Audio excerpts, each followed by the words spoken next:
Martin Vaillant en compagnie de Sylvain Saint-Louis pour une petite chronique orientation. Bonjour Martin. Oui, on va y aller avec le bracelet de survie. Oui. Ça c'est un élément qui prend de plus en plus d'ampleur, sauf qu'il y a beaucoup de gens qui savent mal s'en servir. Mais je vais t'expliquer le bracelet vite fait. Oui. Le bracelet renferme les 3 éléments vraiment les plus importants en survie. Okay. Le feu, qu'on a déjà parlé, c'est un inconditionnel. Oui. Après ça ici, on a une tige. Si tu peux voir ici, on a la tige. Oui. On a un petit couteau. Oui. Qu'on va frotter. On va le montrer tantôt. OK. On frotte les deux ensemble. Ça fait des flamèches. Donc là, on peut faire du feu avec ça ici, qui est le bracelet de survie. Le bracelet de survie, le deuxième élément le plus important, c'est un couteau. Je te dirais, si tu vas avoir une paire d'os là, en survie, c'est du feu puis un couteau. Là, tu es vraiment business avec ça. OK, tu peux te débrouiller. Oui. Ça renferme justement les 2 éléments les plus importants. Le 3e élément le plus important, c'est la corde. Au lieu de troquer ton lacet pour faire un piège, un abri ou peu importe, tu as une corde de 12 pieds. La corde de 12 pieds, elle supporte 250 livres. Donc, tu peux faire plein de choses, ou même l'hiver, ça la glace, n'importe quoi, il y a quelqu'un qui vient de caler. Tu peux pas le rejoindre, tu vas te coucher à plein ventre, tu vas lancer la corde, tu as quand même 12 pieds. Tu peux même le rajouter avec ta ceinture, si tu veux, là. Mais là, tu vas pouvoir agripper la personne, puis le tirer avec ça. Parfait. Donc, c'est vraiment les 3 éléments les plus essentiels dans ça, sauf qu'il y a vraiment une méchante habitude.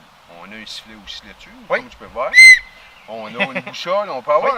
lui, il y a 5 éléments. Okay. Mais ce que les gens ont comme mauvaise habitude, du genre, tiens, j'ai un bracelet, je peux faire du feu. Du feu, là, si tu frottes, là, ça va faire... Là, je l'ai en gros plan ici. Pour donner l'exemple. C'est un peu le même principe. Donc, tu prends ton couteau, ton canif, n'importe quoi, c'est pas de même que tu allumes. Ah non? Les gens, là, disent OK, puis ils vont souffler sur le combustible. Là, tu te fais du combustible, tu vas prendre de la paille, des couches de boulot, si tu peux, tu vas le déchirer un peu, faire vraiment de quoi qui s'allume très bien. Oui. Sauf que si tu fais ça pour essayer d'allumer, là, ça va te prendre du poumon vraiment. Là. Ça risque d'être long, hein? Okay. Tu vas, avec l'autre côté du couteau, tu vas vraiment gratter. Là, ça va faire comme de la poudre. Un peu comme de la poudre à cuisiner. OK, oui, c'est ça, je m'en allais dire, OK? Là, c'est ça. Là, tu vas gratter ça comme ça ici. Une fois que tu vas avoir la poudre sur ton combustible que tu viens de te faire, là, tu vas faire ça. Là, fouf! Bouf, ça s'embrasse. Comme du gaz, là. Ou comme, ça va faire vraiment toute la différence. C'est à pratiquer, parce que c'est pas quand tu es pris en forêt que c'est le temps de commencer à prendre ça. Puis comme tu le sais, là, quand il fait beau, il fait beau. Oui, mais c'est pas tout le temps le cas. La situation de survie, on dirait que tout arrive en même temps. Là, il fait pas beau, il commence à pleuvoir, tu vas allumer un feu. Puis tu connais pas parfaitement la technique, tu vas peut-être sacrer un peu plus que tu le penses. Surtout s'il y a bien de la bébite.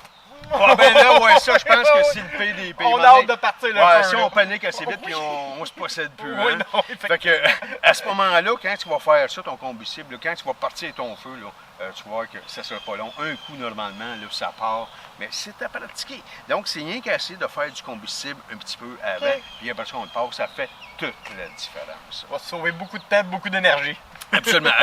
C'est, en tout cas, à retenir. Merci beaucoup, Sylvain. Fait que, encore une fois, c'est un plaisir. Yes.